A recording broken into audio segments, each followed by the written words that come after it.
So regarding the deadline, I said that it take up to a year, and but we could add 3 to 4 months to each stage additionally, and that be I'm sorry. Anyways, yeah, I think this thing might take say 4 to 5 years in total, but I don't want to make any promises. I might jump back and forth between the milestones. I am going to go about doing this thing a little bit less structured.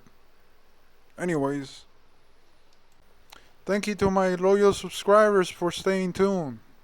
It's been quite a break and I kinda needed that. Anyways, let's get back to it. So, one of the concerns right now is the noise. Servos make way too much noise. That is in part because of the gear train inside them. So I've been kind of venturing into the unknown lately. Not saying I haven't so far, but more so now than before.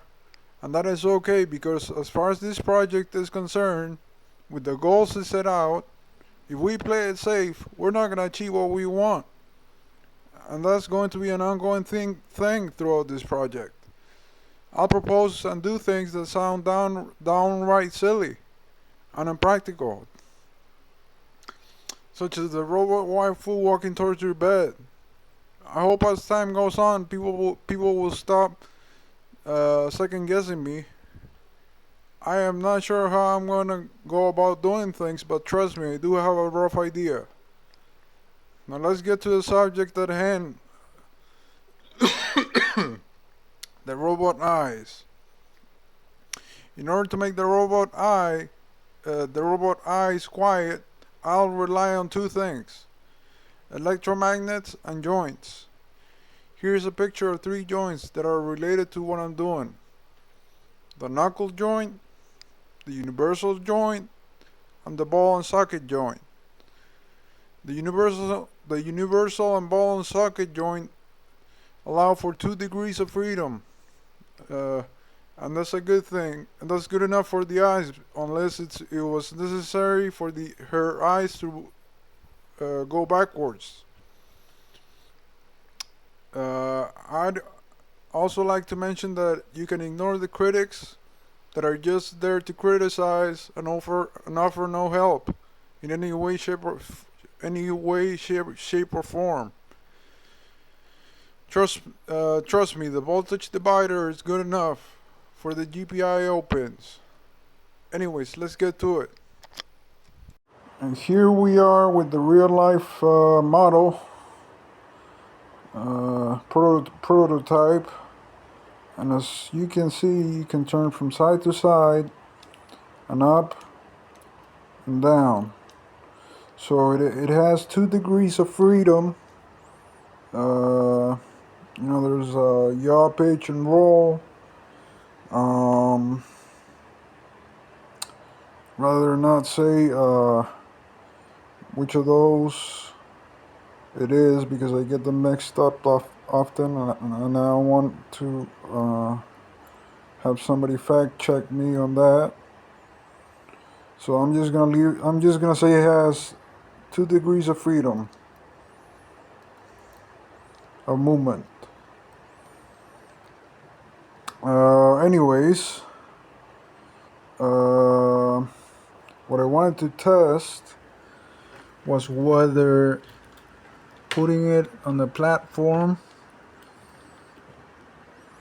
and pulling it from the back would make it rotate, and it did. So that was a success. This is not gonna be the final prototype. I have something else in mind that's completely different. Anyways, the way this was intended to work was with the electromagnets. The next one, the next prototype, is also gonna work with electromagnets. And I got this thing right here. This is called a dynamometer. it measures how much force it requires to pull, or how much force is required. So I'm just gonna do a demonstration here really fast on how much force is required to move this thing. So we are here, and that is 0 newtons.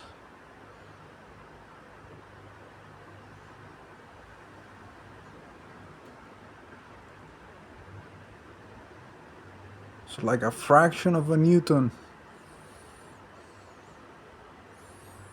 Yeah, yeah. Basically, it takes barely any force to move it around, and that is very good because the electromagnets may not have that much force, depending on how they're built.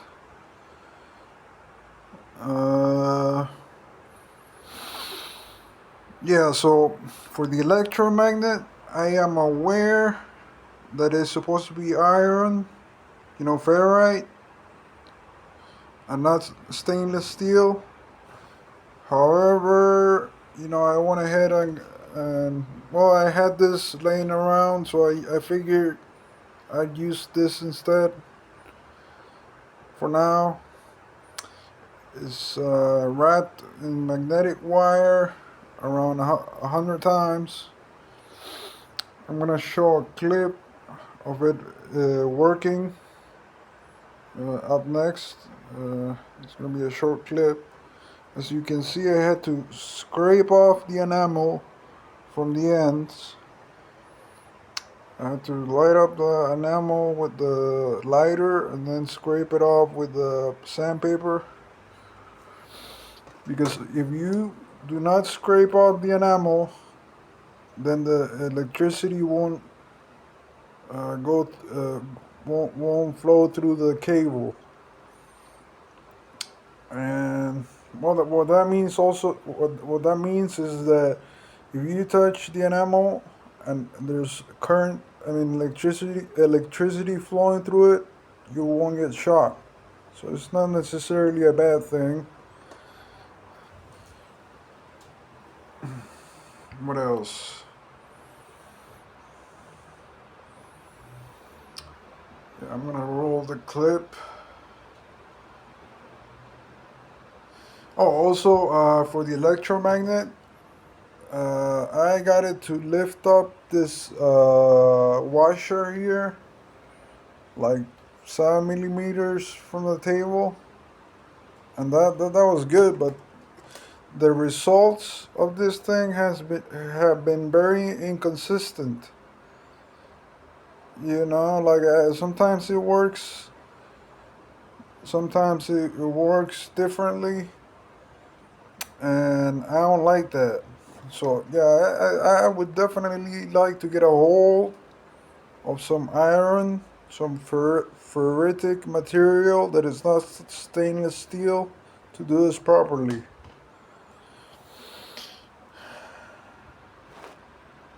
Okay, and that's it for the I model.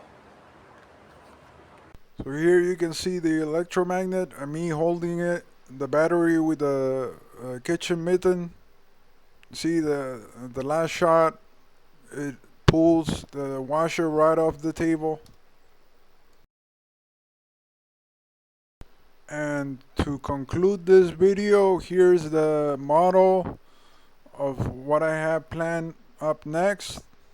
There should be a wall in between the electromagnets and the eye socket to hold the cylinders in place.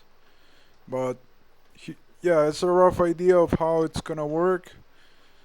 The electromagnets are gonna pull the washers, and that's gonna pull the eyeball. Yeah, and that's it for now.